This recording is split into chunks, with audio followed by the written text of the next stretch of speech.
En bref, cette semaine, la précarité financière des aînés, un dossier préoccupant. Les portes de la maison Tressler sont grandes ouvertes. Benny Compagnie inaugure une nouvelle rôtisserie à Salaberry de Valleyfield. Et Vaudreuil-Dorion organise une conférence sur l'aquaresponsabilité. La précarité et les vulnérabilités financières des aînés dans la région de Vaudreuil-Soulanges est un dossier préoccupant. L'accès aux ressources de base telles qu'une alimentation saine est trop souvent limité. C'est sur la télé s'est penché sur la question et a rencontré Josée Champagne, directrice du Centre communautaire de Soulanges. Merci beaucoup de nous recevoir aujourd'hui. Écoutez, j'ai vu que vous êtes en campagne de financement. Est-ce que vous pouvez parler un peu de cette campagne? Oui. Alors, on est en campagne de financement. On l'a appelé la campagne de Pâques parce que c'est du 1er mars au 31 mars, donc juste avant Pâques. On vend à toute la population des brioches à la cannelle et des pains briochés au chocolat. Donc, tout est fait ici par notre chef cuisinier accompagné de nos cuisiniers. Et puis, le coût de la brioche et du pain est de 10 $. Donc, les gens qui sont intéressés à se procurer des pains et des brioches à la cannelle, vous pouvez seulement téléphoner au centre ici, passer votre commande et venir la chercher. Est-ce que vous sentiez le besoin de vous lancer en campagne de financement? Bien, en fait, nous, là, de tout temps, là, même avant la pandémie, on faisait une grosse activité de financement, un souper bénéfice annuel, où est-ce qu'on allait chercher plusieurs milliers de dollars et on ne peut pas le faire en ce moment. On ne peut pas le faire depuis un an. On ne peut plus faire du tout de souper bénéfice ou de rencontre. Donc, c'est important pour nous quand même, financièrement, de faire des petites campagnes comme ça. C'est sûr que c'est pas aussi payant qu'un gros souper bénéfice, mais ça nous aide financièrement parce que le Centre communautaire des aînés, on est un organisme sans but lucratif. On est financé à peu près, la moitié de notre budget vient du ministère de la Santé et le reste, c'est soit de l'autofinancement comme on fait en ce moment une campagne ou des dons ou des demandes qu'on fait à des fondations, des organisations qui donnent des fonds. Donc, on est obligé de faire de l'autofinancement, sinon on ne pourrait pas fonctionner. On n'est pas assez financé au niveau du gouvernement. Par contre, on est chanceux, nous, au Centre communautaire des aînés, on a eu de l'aide au début de la pandémie. Il y a eu un fonds spécial là, qui venait du gouvernement du Canada. On a eu un montant d'argent là. On a eu de la MRC aussi. Donc, on a été capable de se débrouiller quand même avec tout ça. Là. Aussi, le fait que nous, on ne fait aucune activité parce qu'on a des services alimentaires, mais on a aussi des services d'activité pour les aînés. Donc, on a des dépenses un petit peu en moins au niveau des activités parce qu'on ne fait aucune activité de groupe. Donc, on a été capable de s'organiser avec ça. Et dites-moi, il y a une précarité chez les aînés. Est-ce que vous ressentez dans la région de Vaudreuil-Soulanges, est-ce que vous ressentez cette précarité? La voyez-vous? Oui. C'est certain que nous, avec la popote roulante, en livrant les repas chez les aînés à domicile, on voit aussi leur milieu de vie. Donc, on peut voir que certains aînés sont financièrement très démunis. Et puis, aussi, on le voit parce qu'ils nous jasent, on parle et tout ça. Des fois, il y a des gens qui appellent ici, posent des questions. Parce que le service de la popote roulante, c'est pas gratuit, là, ça coûte 7 $ le repas. Donc, c'est ça. Des fois, on entend des gens qui, bon, ça va être correct dans leurs finances et tout ça. Donc, oui, les aînés qui reçoivent seulement que la pension de vieillesse du Canada, qui n'ont pas été employés de l'État ou qui n'ont pas eu un fonds de pension plus substantiel avec des grosses compagnies, c'est sûr que c'est serré, là. C'est très serré pour ces gens-là, là, de payer, si c'est des taxes parce qu'ils ont une maison ou de payer le loyer, il ne reste pas grand-chose à la fin du mois, là. Donc, des repas, vous distribuez des repas. On parle de combien de repas par année environ? Oui. Alors ici, on a le service de la popote roulante. La popote roulante, c'est la popote roulante de Vaudreuil-Soulanges. On livre des repas sur tout le territoire de Vaudreuil-Soulanges, toute la MRC, donc de Notre-Dame-de-l'Île-Perrot jusqu'à Rivière-Baudette, en passant par Rigaud. Nous, cette année, on finit notre année dans 2 semaines et on va avoir fourni 22 600 repas aux aînés de la région. Donc, il y a un réel besoin, c'est clair. On a de nos clients qui mangent presque exclusivement que les repas qu'on a ici. Donc, on livre des repas chauds 3 fois par semaine, le lundi midi, mercredi midi et jeudi midi. Et les clients ont aussi l'opportunité de se commander des repas surgelés pour les autres jours de la semaine où il n'y a pas de livraison, parce que c'est seulement 3 fois semaine. Et puis, on a aussi des gens qui préfèrent venir les chercher. Donc, on a une centaine de personnes à peu près qui viennent chercher des repas ici, qui ne veulent pas avoir de livraison chez eux. Puis, on a à peu près 250 à 300 qui reçoivent des repas livrés à la maison. Donc, oui, c'est un service qui est très important pour les aînés, pour le maintien à domicile. En fait, c'est des gens, nous, qui sont à la maison ou à leur appartement. C'est des gens qui sont en perte d'autonomie beaucoup. On a quand même un bon pourcentage de notre clientèle là, dans les 75 ans et plus, là. Mais on en a même qui ont 95 ans, là, ça va loin, là, ouais. Et dites-moi, pour accéder à vos services, un aîné qui voudrait accéder à vos services, comment il doit faire? Il doit passer par où? Alors, c'est très simple, il y a juste à téléphoner au centre. Donc, il y a pas de... C'est pas compliqué, là. Donc, il téléphone, il prend les informations, on vérifie dans quelle municipalité il se trouve pour voir si on passe par chez eux, sinon on va voir ce qu'on peut faire. Mais il téléphone au centre ici. On a 2 numéros de téléphone, un numéro ordinaire et un numéro sans frais. Et puis, il y a aussi qu'on a beaucoup de références du CLSC aussi. La moitié de nos clients nous sont référés par les travailleurs sociaux, nutritionnistes, ergonomistes et tout ça du CLSC, mais tout le monde peut téléphoner. Nous, le service s'adresse aux aînés, donc quelqu'un qui a 65 ans et plus, on ne pose pas de questions. Ça peut être quelqu'un qui est un peu plus jeune, mais qui est en perte d'autonomie à cause d'une maladie, à cause d'une déficience physique, ou aussi on est là pour des convalescences. Des fois, c'est des gens un peu plus jeunes qui se sont, par exemple, ont eu une intervention au niveau d'un genou, d'une hanche ou même un cancer. Pendant quelques mois, ils ont vraiment besoin d'aide. On va leur livrer des repas, puis après, ils repartent, puis c'est correct. Puis aussi, on est là pour les aidants naturels et leurs aider. Donc, même si la personne est autonome, moi, elle s'occupe bien de son aidé, mais on va livrer des repas pour l'aider. Nous, dans le fond, là, notre but, c'est le maintien à domicile, rester chez soi le plus longtemps possible et bien manger, bien, ça passe par là. La députée de Salaberry-sur-Roi, Claude de Bellefeuille, a participé le 8 mars dernier au dépôt de la motion par le Bloc québécois en faveur d'une augmentation de la pension de la sécurité de vieillesse de 110 $ par mois. Adoptée à la majorité à la Chambre des communes, les prestataires ne doivent pas crier victoire trop rapidement, car cette majoration doit figurer au prochain budget fédéral. Le président, c'est un cri du cœur aujourd'hui. C'est un cri du cœur qu'on fait pour les députés d'en face, afin qu'ils puissent présenter dans leur prochain budget une augmentation de la sécurité de vieillesse de 110 $ par mois et une augmentation de 50 $ par mois du supplément de revenu garanti. Parce que j'aime pas, Monsieur le Président, qu'on voit les aînés comme des victimes ou des gens qui ont besoin d'aide. Non, c'est une force. Les aînés au Québec sont une force. Ils ont contribué et méritent qu'on s'en occupe. Et il y a beaucoup d'aînés dont il est question aujourd'hui qui sont à faible revenu, mais qui aident aussi et qui contribuent au développement communautaire et à la solidarité de nos communautés. Les portes de la Maison Tressler à Vaudreuil-Dorion sont maintenant grandes ouvertes aux visiteurs. Plusieurs expositions sont en cours, dont celle de l'artiste R. Guy Pilon, ainsi que l'artiste de la relève Valérie Langlais dans le cadre de Traces.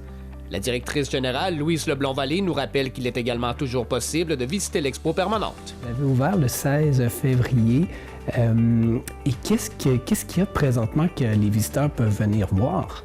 Présentement, on a 2 expositions entre nous qui se terminent. Et puis, on a toujours R. Guy Pilon avec son exposition Imagine qui va se poursuivre jusqu'au 31 mai. Et naturellement, on demande aux gens de réserver parce qu'on accueille à peu près 8 personnes maximum à la fois. M. R. Guy Pilon, c'est un homme qui est décédé en 2012 à l'âge de 84 ans. C'est un illustrateur et aussi un créateur d'affiches, de plein de trucs comme pour le Biodôme, Jardin botanique, Jardin des merveilles. Il a fait plein de choses à Montréal. Il était engagé par la Ville de Montréal. Donc, il y a beaucoup de choses qui ont été faites par lui à ce moment-là, au moment où il produisait beaucoup. C'est un homme qui, on voit beaucoup de figures, de profils, d'animaux, des couleurs très intenses, mais il y a toujours des découvertes dans chacune de ses toiles. Il y a toujours comme chacun peut interpréter la toile à sa façon, à son bon vouloir. Donc, c'est un homme qui a fait énormément de choses, qui a gagné des prix. Et maintenant, ses enfants veulent que les œuvres de leur père puissent être vues par les Québécois. Donc, c'est une exposition qui est itinérante, qui peut aller dans d'autres endroits. Et il a aussi d'autres collections que nous pouvons accueillir prochainement par la suite. J'ai peut-être l'intention d'avoir une autre de ces collections plus tard. D'accord. Et qu'est-ce qui vous a motivé à accueillir sa collection ici? Bien, nous, finalement, on est toujours à la recherche d'artistes parce qu'on a comme 4 blocs annuels d'exposition. Malheureusement, j'ai des artistes qui se sont désistés l'an passé. Monsieur Pilon devait exposer en 2020. On a accroché en 2020, mais au moment de la fermeture de tous les musées, soit le 1er octobre, donc on a décidé de le conserver parce que la personne qui devait exposer à ce moment-ci s'est désistée. C'est sûr que pour les artistes en art visuel, de ne pas avoir de visibilité, de ne pas pouvoir faire de vernissage, c'est un petit peu complexe. Donc, on accepte la situation parce que on est compréhensif. Donc, on a toujours des dossiers qui nous sont proposés. On les étudie. On a un comité qui regarde ça et on tente de choisir des artistes qui vont plaire et aussi avec différents médiums. On tente de la diversité aussi dans nos choix d'artistes. Et dites-moi, qu'est-ce qui s'en vient, les prochaines expositions dans les prochains mois, prochaines semaines? On a un vernissage, ça sera sûrement virtuel, avec Trace, les artistes de la relève, avec le Conseil culturel de Vaudreuil-Soulanges. On y participe. Avant, c'était avec la CRE du Haut-Saint-Laurent. Maintenant, c'est une autre version. La Maison Tressler participe depuis plusieurs années à traquer la relève, donc à mettre en lumière une artiste de la relève, et ce sera Valérie Langlais qui sera ici des nôtres jusqu'au 31 mai. On accroche la semaine du 23 mars et le vernissage sera le 25.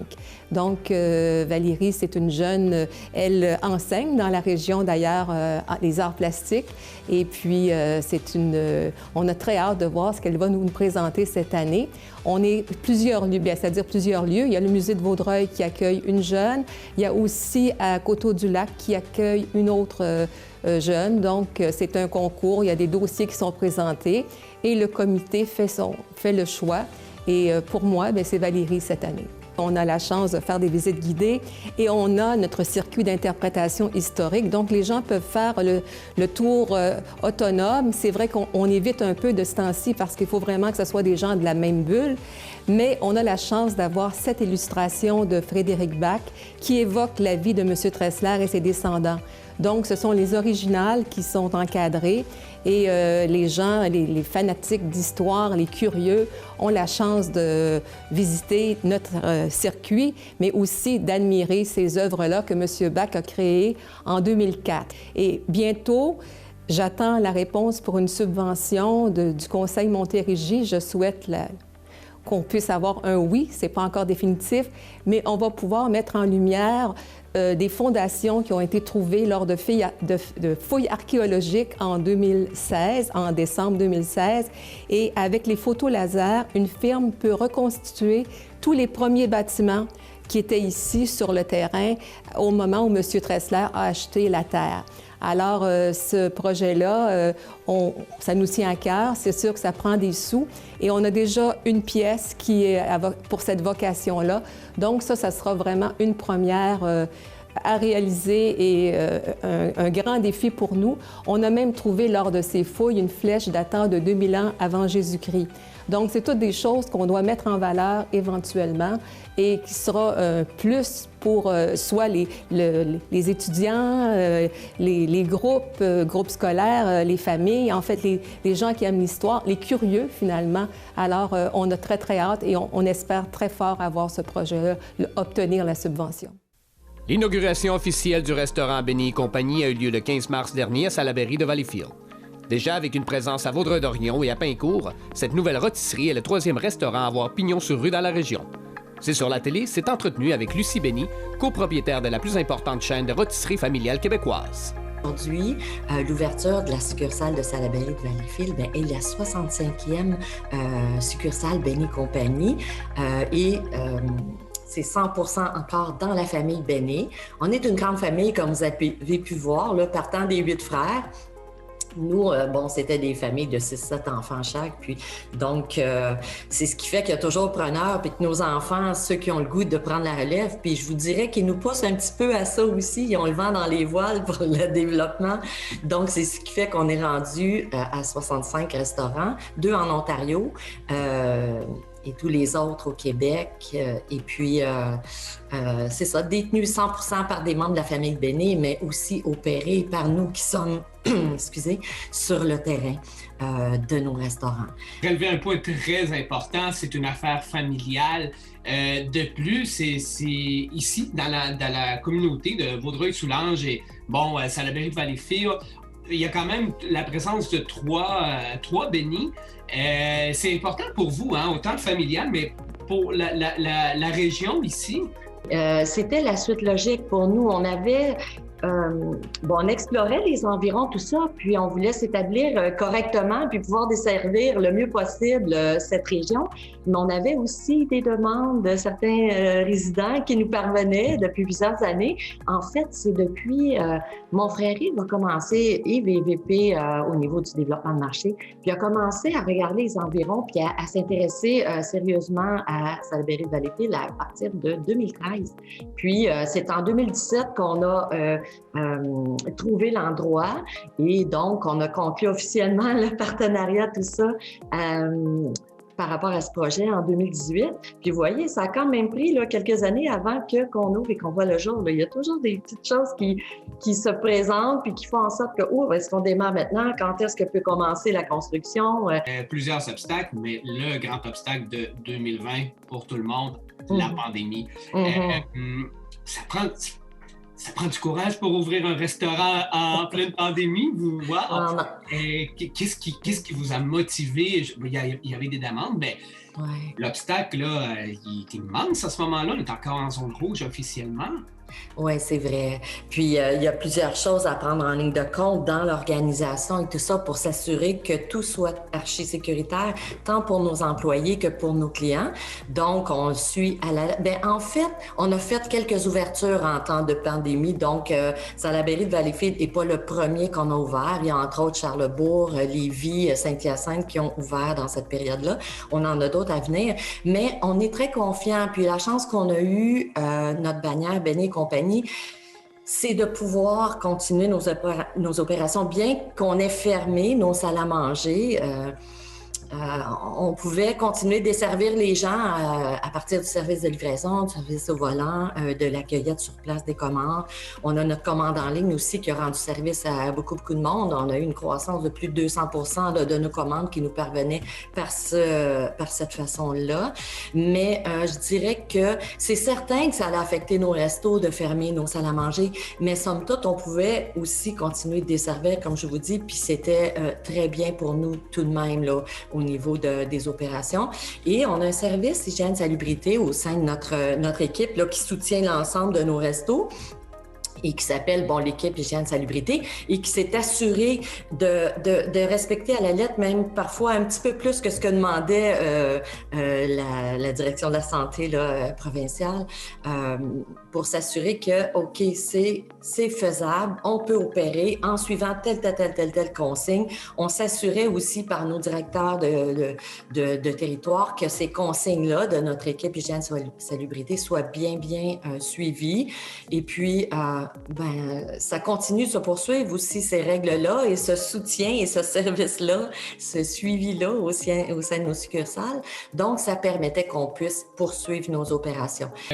Pour vous, c'est important, pour vous, votre famille, c'est important d'être un citoyen corporatif, hein? C'est-à-dire d'être engagé dans sa communauté, oui, en tant qu'entreprise, mais aussi en tant que personnel. Donc, vous êtes ce qu'on appelle maintenant un citoyen corporatif, une citoyenne corporative. Exactement, c'est ça.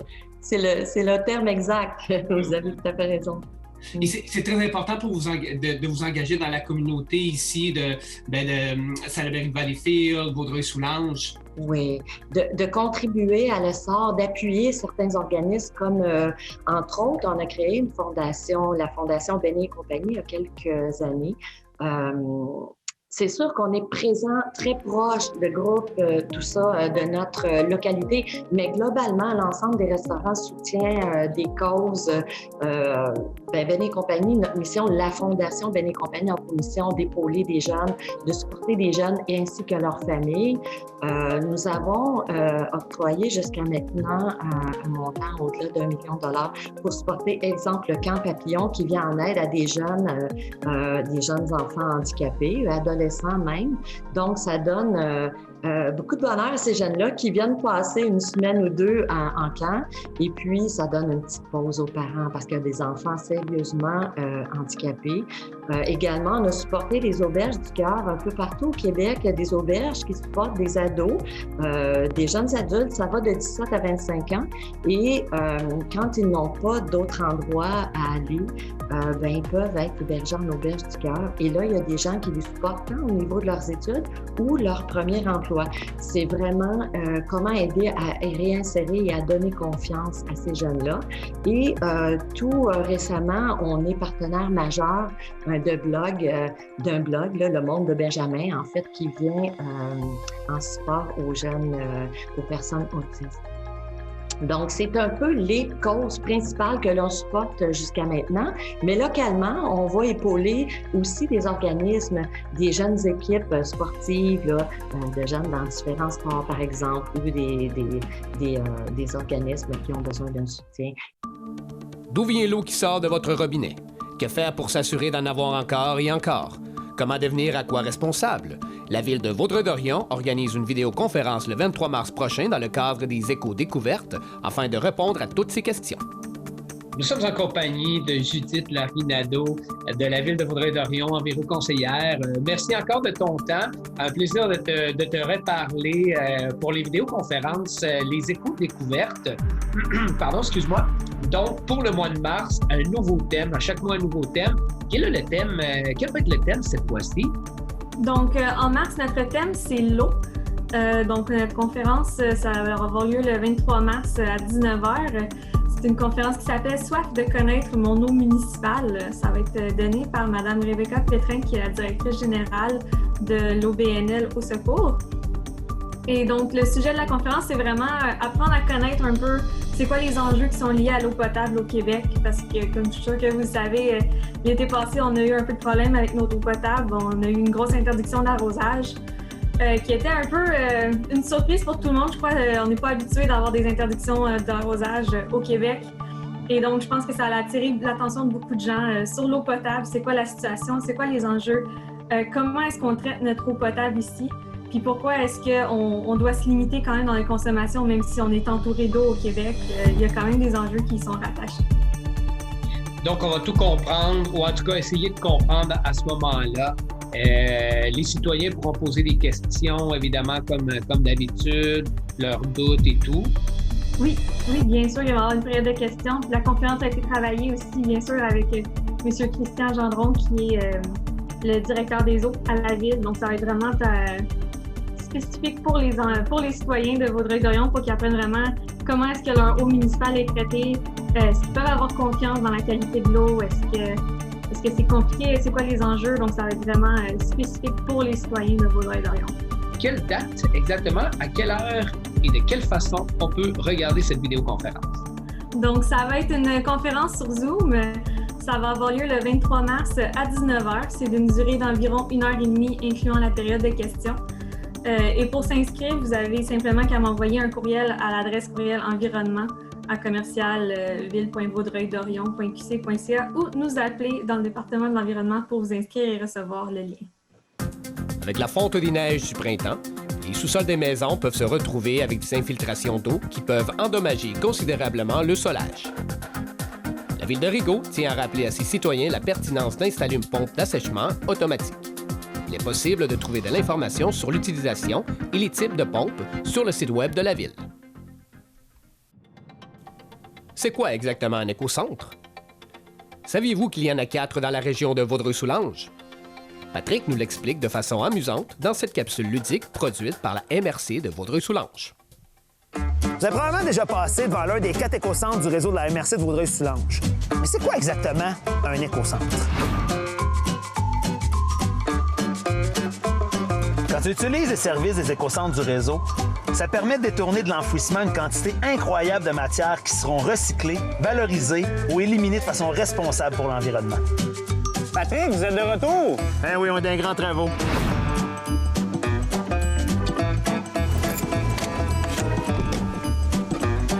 Tous les citoyens des 23 municipalités de Vaudreuil-Soulanges ont accès gratuitement aux 4 écocentres du territoire. Mais tant qu'à venir, là, venez pas avec 1 ou 2 items à recycler. Accumulez-en avant de vous déplacer. Il y a un petit truc pour sauver du temps? Triez vos items selon leur catégorie. Une foule de matières est acceptée, dont les matériaux de construction, les matériaux d'excavation, le bois et les produits électroniques. On peut également recycler les vieux pots de peinture, les batteries, les ampoules et même les produits dangereux. Tous ces petits gestes font une grosse différence pour l'environnement. Alors, si vous voulez consulter la liste des matières acceptées ou pour plus d'informations, consultez le site de Tricycle.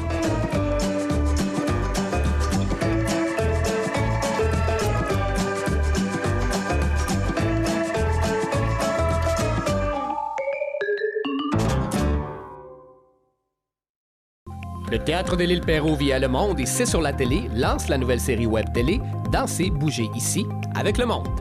Chaque semaine, Chantal Nicole vous propose des exercices de la technique Pilates, et ce, tout en intégrant quelques pas de danse.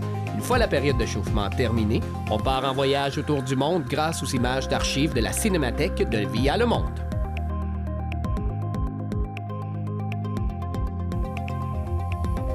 Merci d'être là aujourd'hui pour notre première émission interactive à volet culturel.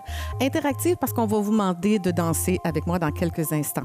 Alors, dans ce temps de pandémie, on a besoin d'être dépaysé et on a pensé que ça serait une bonne idée d'apprendre une danse qui nous vient de la Thaïlande, la danse du guerrier singe blanc. Alors, je m'appelle Chantal Nicole et restez avec nous.